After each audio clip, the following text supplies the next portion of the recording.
नमस्कार, हमारा नाम है समरीन और आपने देखना शुरू कर दिया है लाइव सिटीज।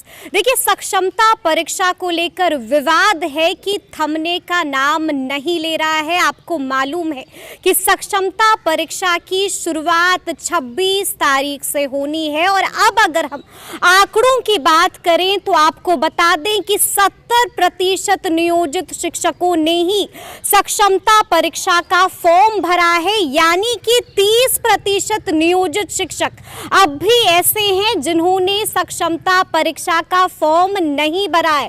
और बीते दिन एक ऐसी तस्वीर निकल के आई है जिसने सभी को चौंका दिया है। आपने देखा कि उस तस्वीर में नियोजित शिक्षक बाज़ाब्ता एडमिट कार्ड को जला रहे हैं, यानी कि हंगामा कम नहीं हो रहा है। तो आज हम इसी मुद्दे पर सीधी बातचीत करेंगे CPIML विधायक संदीप सौरव जी से। सबसे पहले बहुत शुक्रिया जी, शुक्रिया जी। जैसा कि मैंने शुरू में ही कहा कि आप लोग भी लगातार मांग कर रहे थे, नियोजित शिक्षक भी लगातार मांग कर रहे थे कि बिना शर्त हमें राज्यकर्मी का दर्जा चाहिए, लेकिन ऐसा लगता है कि आपकी मांग भी, नियोजित शिक्षकों की मांग भी धरी की धरी रह गई है। देखिए, सक्षमता परीक्षा का इतना ज़्यादा विरोध नहीं होता अगर सरकार की मंशा ठीक रहती तो। जी। जब सक्षमता परीक्षा के नाम पर नियमावली बन रही थी, उसमें 3 जिलों का विकल्प देने की अनिवार्यता जो किया गया, ये गड़बड़ था। 2020 में सरकार ने सेवा शर्त नियमावली लाई थी और उसमें कहा था कि सभी नियोजित शिक्षकों को वन टाइम सेटलमेंट के अनुसार हम ऐच्छिक स्थानांतरण देंगे। तो शिक्षकों का एक जो लंबा कंसर्न था, और आज से नहीं, जब से बहाली हुई तब से, कि उनको ट्रांसफ़र एक बार चाहिए। तो जो शिक्षक अपनी पसंदीदा जगह पे जाना चाहते हैं, अपने ज़िले में जाना चाहते हैं, अपने घर के आसपास रहना चाहते हैं, उनका यह हक था। अब सक्षमता परीक्षा के नाम पे आपने ये कर दिया कि सभी जिलों शिक्षकों को 3 जिलों का विकल्प देना पड़ेगा। अब आप देखिए कि कई सारे शिक्षक ऐसे हैं जो 2 साल में, 3 साल में रिटायर होने वाले हैं। अब आप उनको कह रहे हैं कि आप अपने जहाँ पे सेटल हो चुके हैं, जहाँ पे आपका परिवार है, जहाँ पे आपकी सामाजिक एक बनावट तय हो चुकी है, उस जगह को आप छोड़ करके आप किसी और जिले में जाइए। तो सबसे ज़्यादा विरोध इसका है। अगर इसको ऐच्छिक स्थानांतरण रखता सरकार, जी, तो ये बवाल नहीं होना था। दूसरी तीसरी जो मांगे थी कि भाई शिक्षकों की नौकरी खत्म करने का जो अनुशंसा शिक्षा विभाग की तरफ से किया गया था, उसको सरकार ने कहा कि इसको नहीं हम मानेंगे। तो चलिए, वो एक सेटल हुआ। आपने कहा कि ऑनलाइन नहीं परीक्षा, ऑफलाइन भी ले लेंगे, तो ऑफलाइन की मांग थी, चलिए वो एक सेटल हुआ। लेकिन जो सबसे बड़ा सवाल है कि 3 जिलों का विकल्प, ये क्यों आपने सबके ऊपर थोप दिया? इसको ऐच्छिक बना दीजिए। तो शिक्षक जो लोग आवेदन देना नहीं चाहते हैं, उनका मकसद यही है कि भाई हम जिस जगह पे हम यही रहना चाहते हैं, उसी जिले में, उसी प्रखंड में, किसी दूसरे पंचायत में आप कर दिए होते तो एक बात थी, या उसी में बगल के प्रखंड में आप उनको शिफ्ट कर दिए होते तो एक बात थी। अब आप जिला उनको ट्रांसफर करवा रहे हैं, यानी आपकी मंशा वही है कि बक्सर के लोग जाकर के पूर्णिया में पढ़ाएं, पूर्णिया के लोग जाकर के बक्सर में पढ़ाएं। तो बक्सर वाले को बक्सर में रहने दीजिए, पूर्णिया वाले को पूर्णिया में रहने दीजिए। रोड पर ट्रैफिक क्यों आपको बढ़वाना है भाई, कि वहाँ के लोग वहाँ दौड़ रहे हैं, वहाँ के लोग वहाँ दौड़ रहे हैं, ई कोठी का धान ऊ कोठी में, ऊ कोठी का धान ई कोठी में। ये जो मंशा है, ये दिख रहा है कि सरकार और सरकार के कुछ अधिकारी सक्षमता परीक्षा के नाम पर टीचर्स को प्रताड़ित करना चाहते हैं। अच्छा, जी। और इसीलिए इसका विरोध हो रहा है। ठीक है, विरोध तो हो रहा है, आपने वजह भी बता दी, लेकिन अब जो बड़ी बात है वो ये है कि अब तमाम नियोजित शिक्षक एक सुर में कह रहे हैं कि अब हमें बिना शर्त राज्यकर्मी का दर्जा दीजिए ही दीजिए। नहीं, बिना शर्त राज्यकर्मी का दर्जा मिल सकता है, मिल सकता है, मिल सकता है। क्योंकि मैंने मिल सकता है कानूनन रूप से मैं कह रहा हूँ। सरकार की मंशा क्या हुआ, उस पर हम आ रहे हैं।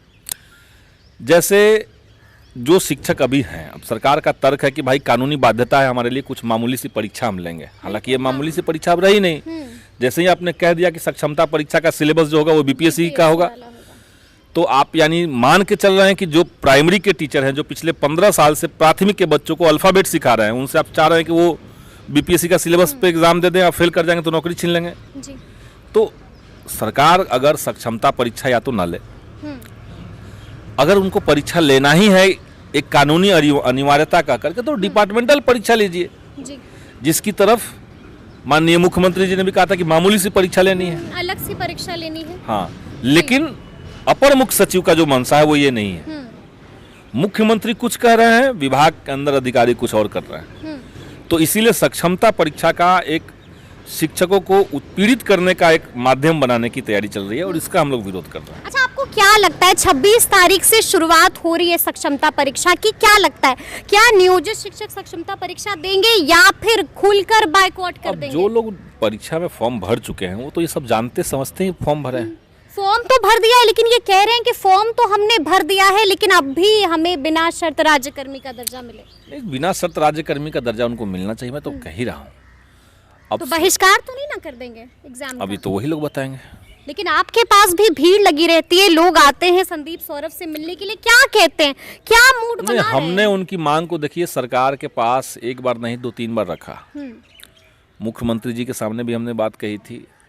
अभी जो नए नए शिक्षा मंत्री बने हैं फिर विजय चौधरी जी, इनके भी संज्ञान में दिया गया है। अच्छा। और अपर मुख्य सचिव को भी चिट्ठी मैंने लिखी थी। कब लिखी थी चिट्ठी? 15-20 दिन 25 दिन पहले। मतलब अभी ही आपने? हाँ, सक्षमता परीक्षा का पूरा डिटेल मैंने दिया था, मुख्यमंत्री को दिया था। जवाब आया आपको? कहाँ कोई जवाब आ रहा है। अच्छा। आप देखिए विधानसभा में इस बार हम लोगों ने ये भी मुद्दा उठाया कि भाई कोई माननीय सदस्य अगर किसी विभाग को कोई चिट्ठी लिखते हैं तो आपको कम से कम रिप्लाई देना चाहिए कि हाँ आपकी चिट्ठी मुझे मिल गई है, हम आपकी बात मानेंगे नहीं मानेंगे, लेकिन रिप्लाई भी नहीं।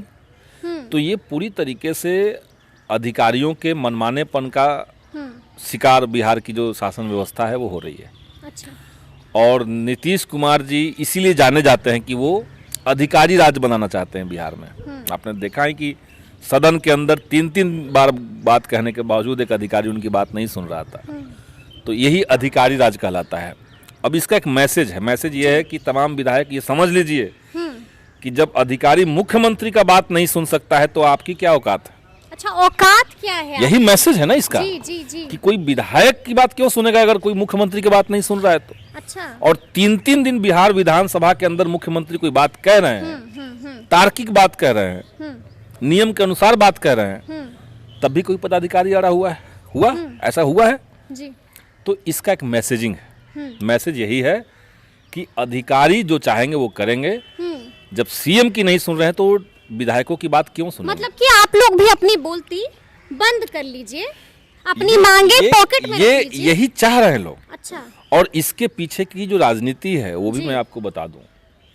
जब महागठबंधन की सरकार थी तब भी हमने आपको कहा था कि शिक्षा विभाग के भीतर जो अपर मुख्य सचिव हैं वो महागठबंधन सरकार के भीतर सबसे सेंसिटिव डिपार्टमेंट में बैठे हुए बीजेपी के एजेंट हैं। मैंने उस समय कहा था। बिल्कुल कहा था आपने जी। और इसलिए कहा था और वो आज साबित हो रहा है। साबित हो रहा है कैसे? क्योंकि अभी जो बिहार में एनडीए की सरकार है जी। और बीजेपी का एक बड़ा मकसद होता है कि वो अपने साथ वाली जो पार्टियां हैं, जो घटक दल उनके साथ रहते हैं, उनको लगातार दीमक की तरह वो खाते हैं। अच्छा। दीमक जैसे टेबल को धीरे धीरे खत्म कर देता है, बीजेपी का वही प्रवृत्ति है।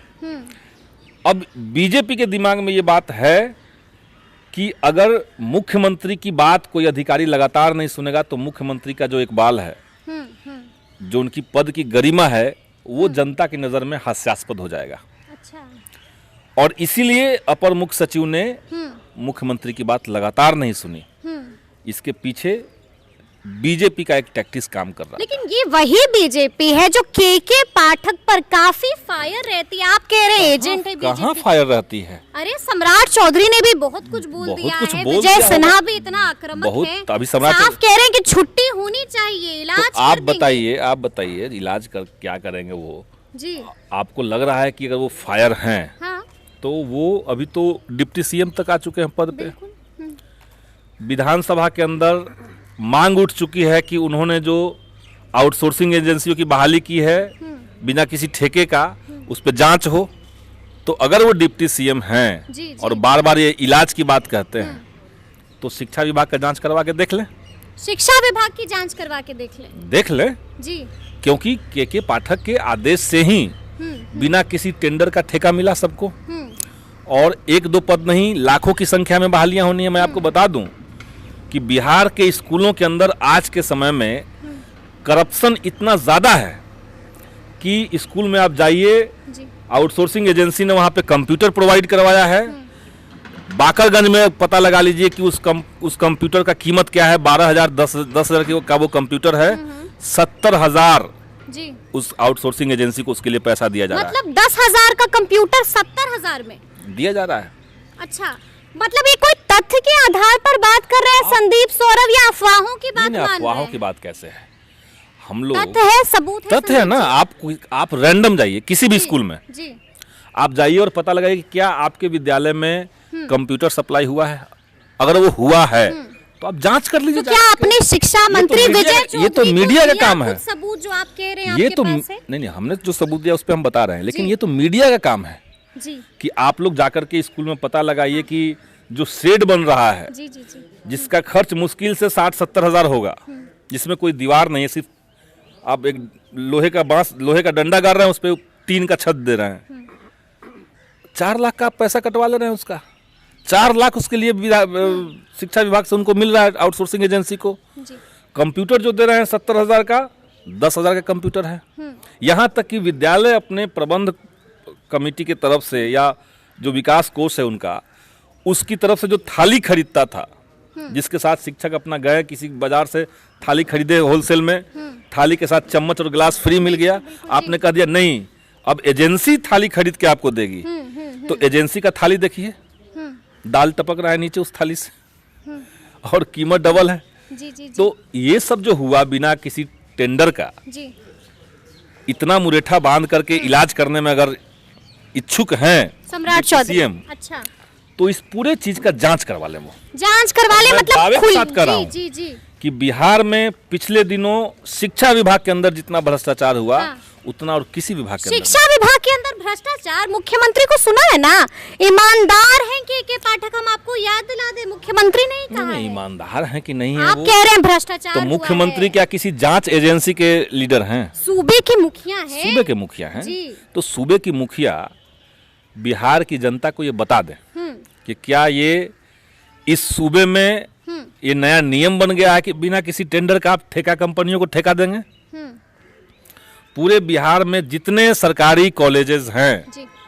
सभी कॉलेज में गेस्ट फैकल्टी को अपॉइंट करने के लिए अभी तक यूनिवर्सिटी करता था, उसके लिए यूजीसी का नियम था, जी। उसके लिए बिहार विश्वविद्यालय चयन आयोग आपने बना करके बैठा हुआ है। लेकिन आपने शिक्षा विभाग ने क्या किया कि 4 कंपनियां तय कर दी। ये 4 कंपनियां हैं जो सारे यूनिवर्सिटी में, सारे कॉलेज में ये लोग गेस्ट फैकल्टी प्रोवाइड करवाएंगे। ये किया है कि नहीं किया है? ये किया है। जी। तो क्या मुख्यमंत्री इसको अच्छा मानते हैं? अच्छा, आप मुख्यमंत्री से भी प्रश्न कर रहे हैं? कर रहे हैं। हमने मुख्यमंत्री से आपको मैं बताऊं, पिछले साल विधानसभा में मैंने एक क्वेश्चन डाला था इसी मुद्दे पे कि बिना किसी टेंडर का इस तरह के ठेका कैसे मिल रहे हैं। मेरा सवाल रिजेक्ट नहीं हुआ, स्वीकृत हो गया। अच्छा। विधानसभा चलता रहा, हम इंतजार करते रहे कि मेरे सवाल का लिखित जवाब आएगा। तारांकित प्रश्न था, लिखित जवाब आता है। आज तक जवाब नहीं मिला इसका जवाब। अच्छा। इस बार मैंने फिर से सवाल डाला, इंतजार है कि जवाब मिलेगा। सवाल को गोलमोल करके लोग खत्म कर दिया। अच्छा। रिजेक्ट कर दिया या पता नहीं क्या किया। जी, जी, जी। अभी तक सवाल वो सदन में आया नहीं। मतलब संदीप सौरभ के सवालों से अब लोग डरने लगे हैं। अब डरने लगे हैं, सरकार डर रही है। संदीप सौरभ का सवाल सिर्फ नहीं है जी। ये बिहार में सरकारी स्कूलों को, सरकारी कॉलेजों को एक खास तरह की परिस्थिति में आप ढकेलना चाहते हैं। और एक और पॉइंट मैं आपके सामने कहना चाहता हूँ, जितने सरकारी स्कूल हैं, स्कूलों के अंदर विकास कोष का पैसा होता है, उसी तरीके से कॉलेज के अंदर उसका पैसा होता है। अपर मुख्य सचिव जब के पाठक आए, उसके बाद से किसी न किसी तिक्रम से स्कूलों का जो पैसा है उसको निकलवाया जा रहा है, कॉलेज के जो पैसे हैं उनको निकलवाए जा रहे हैं। अच्छा। और इसमें कई तरह के रास्ते बना दिए गए हैं। जैसे आप पाटलिपुत्रा यूनिवर्सिटी का किसी कॉलेज में चले जाइए, पटना में बना हुआ है, आपके लोग के नजदीक पड़ेगा। जी। आप पूछिए कि पिछले 1 साल के अंदर आपके कॉलेज का फंड की निकासी कितनी ज्यादा हुई है। वाइस चांसलर के माध्यम से, प्रिंसिपल के माध्यम से, जो कि प्रिंसिपल की नियुक्ति गलत तरीके से कई जगह पे हुई है। जी, जी, जी। इनके माध्यम से एक पूरा नेटवर्क बना हुआ है जो विकास को उसका पैसा निकाल करके कहीं ना कहीं यूज कर रहा है। मतलब आप बड़ी गड़बड़ी की आशंका जता रहे हैं। अच्छा, आपको हम बता नहीं जता रहा हूं, मैं सबूत दे रहा हूं। सबूत दे रहे हैं, तो क्या शिक्षा मंत्री को दिया ये सबूत? क्वेश्चन पूछा अगर हमने विधानसभा में, हमने कहा कि माननीय मंत्री शिक्षा विभाग यह बतलाने की कृपा करेंगे, तो शिक्षा मंत्री जी तो पूछ रहे हैं, तो जवाब अब तक नहीं मिला। अच्छा, आपको बता दें कि बिहार में इस वक्त काफी बवाल हो रहा है। बवाल सक्षमता परीक्षा को भी लेकर हो रहा है और बवाल एस्टेट अभ्यर्थी भी लगातार कर रहे हैं। और आपने भी बीते दिन उनके पक्ष में एक ट्वीट कर दिया है। माजरा क्या है संदीप जी, क्यों हंगामा कर रहे हैं? देखिए, माजरा ये है कि हमने कहा कि सिस्टम जो चले वो तर्क से चले। ठीक है।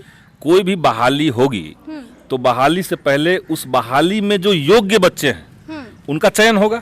बिल्कुल। तो पहले योग्यता परीक्षा, फिर बहाली, फिर योग्यता परीक्षा, फिर बहाली, यही नियम होना चाहिए। 2019 में योग्यता परीक्षा हुई, एसटीईटी हुआ। उस योग्यता परीक्षा में जो लोग योग्य निकले, योग्य हुए, उनके लिए टीआरई 1 हुआ 7वें चरण के तहत। उसके बाद 23 में फिर से योग्यता परीक्षा लिया गया, एसटीईटी लिया गया, टीआरई 2 उसके बाद 2.0 हुआ। अब फिर सरकार ने घोषणा की कि हम मार्च अप्रैल में योग्यता परीक्षा लेंगे और अगस्त में लेंगे टीआरई 3।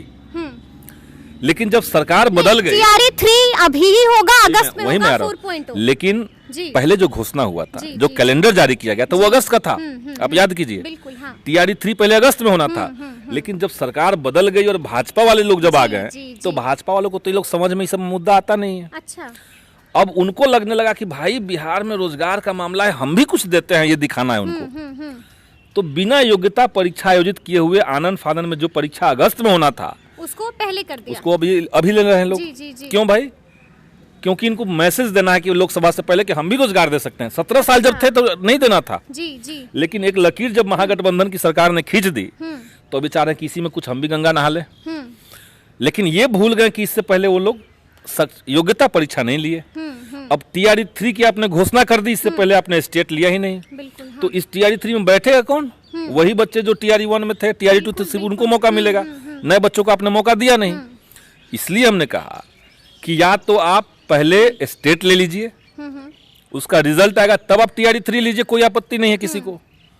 या तो आप स्टेट के जो अपीयरिंग स्टूडेंट्स हैं उनको आप टीआरई 3 में मौका दीजिए, यही हो सकता है, तभी न्याय होगा।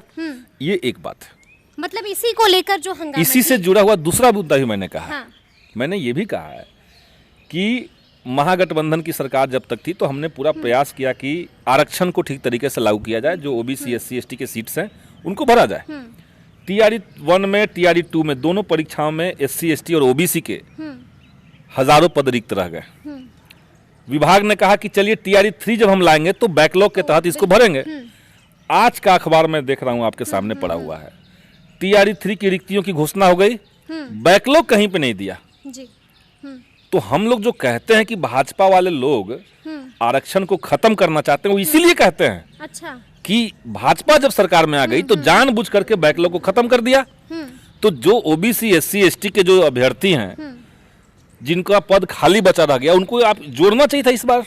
आपने जोड़ा नहीं, क्योंकि आपकी मंशा है कि भाई ओबीसी एससी एसटी वाले का कोई वैल्यू नहीं देना है, उनको आरक्षण का लाभ नहीं देना है। अच्छा, मंशा है कि आरक्षण का लाभ नहीं देना है। हम तो मंशा पे सवाल उठाएंगे। जी। हमने जब देखा सवाल आपने कहा कि हम तो मंशा पर सवाल उठाएंगे, आपने स्कूल टाइमिंग को लेकर भी सवाल उठाया संदीप जी, लेकिन अब तक लिखित आदेश के पाठक का जारी नहीं हुआ है। तो ये किसके लिए, वजह क्या है? ये किसके नेतृत्व की कमी दिखाई दे रही है? इसमें हम लोग का क्या कमी है?